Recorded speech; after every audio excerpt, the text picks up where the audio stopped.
Matt Lenihan, Boxing Social in association with Empire Fight Store, R Kings, Harlem Eubank. Not a fight week for yourself, but one of the biggest fight weeks in British boxing.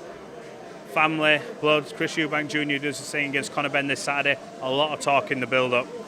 Where are you at with all this? There's been so much said in the media. How does it affect you coming into this?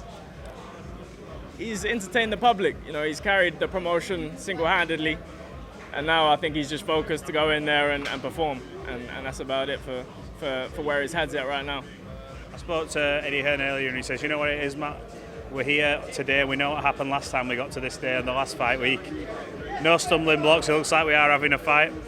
I know everyone's sort of been on tenterhooks because I know Eubank Sr. obviously has said he doesn't believe the fight will happen, but we're here, it's fight week. What have you made of Chris's demeanour and his open workout? I think he's promoted it well. He's done everything he needs to do in the build-up. He's controlled the mind games. He's made Conor bite and be more aggressive than usual, and he's made him play into his hands at every point. I think now he's ready to do that some more in the ring and win the ultimate battle in the ring. What do you make of his comments? He said this is going to be like the Matador and the Bull. Is that how you see it? Conor got in his mind, you know what, I'm moving up in weight, I have to assert myself quickly, set about him, and has Chris got to control it? Or do you think he meets him in the ring and asserts himself? What do you think? If you assert yourself against Chris Eubank Jr. at 160 pounds in the middle of the ring, you get knocked out early. So let's see. There's a lot of talking, I see a different side to him in the interviews, when he's doing a face-to-face on fight week. I think the reality is different from the hype. Now the hype's died down. Now it's time for reality. You've seen something different in Conor's face, you mean? I think he's changed his energy on fight week, What has changed from him then? He spoke as well as he has, I suppose. We've only really heard from him yesterday, but what have you seen in him that's different? I mean, he's been talking about knocking Chris out in devastating fashion the whole fight build-up, and now he's a welterweight and he's going up and challenging himself. It's a lot more of a humble approach, and that's what happens on fight week when it becomes real. It's real now, and I think he's bit off more than he could chew, and I think he knows that now. You think he's feeling the pressure? It's a huge event. I mean, the talk has been the pressure's on Chris because of the weight and he's that expectancy of being the bigger man. He carries that into the fight. But do you believe Conor may be starting to feel the pressure? From what I've seen, he's feeling the pressure now, and it's becoming real. It's all well and good, a fight in the distance and talking it up. Now it's here and now it's real, and it's a different approach now. That's what I'm seeing. With all the hype and everything surrounding it, like what actually transpires in the ring, how do you see? Obviously, I know you favour Chris to win this, but do you see this being a devastating performance and he really puts a statement on? I think if you look at their last three performances, both of them, I think you can't give him a chance in the fight. I think Chris Eubank Jr. dominates. Well, look, we're talking about weights. You're at his natural weight. Do you look at this as a bit of a gauge? You put on a great performance last time out against Tyrone McKenna. People were saying that was the best of your career. Looked really comfortable at the weight as well. Do you look at this fight at ringside and go, it's a little bit of a scouting mission? I know it's a different weight, but you look at that and go, let's see what we can take on board, and we run this down the line.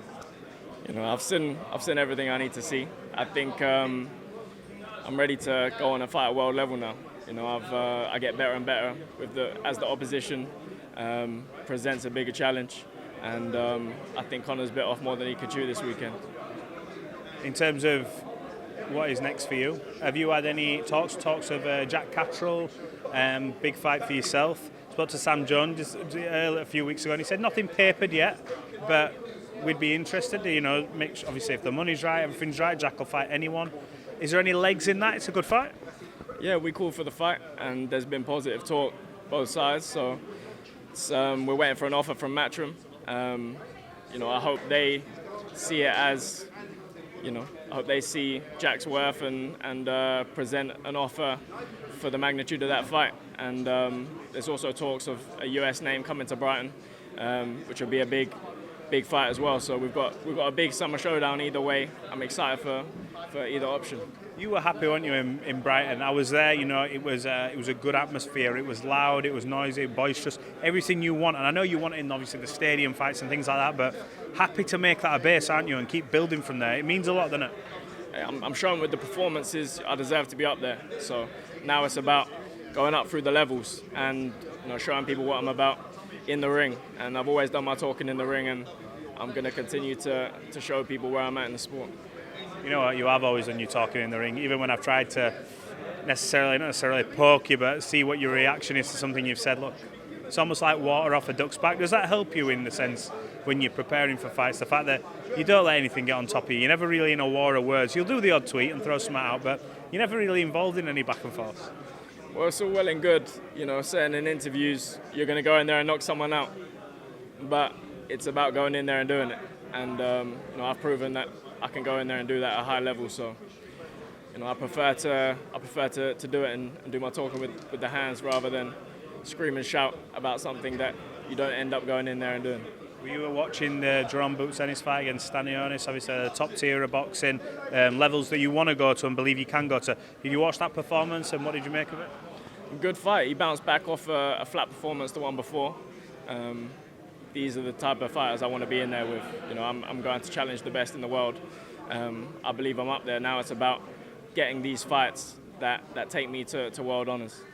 Harlem Eubank, always a pleasure speaking with you. I wish you all the best. Hopefully you get that big fight, Brighton, US, wherever it is, and we'll catch up soon. Appreciate it.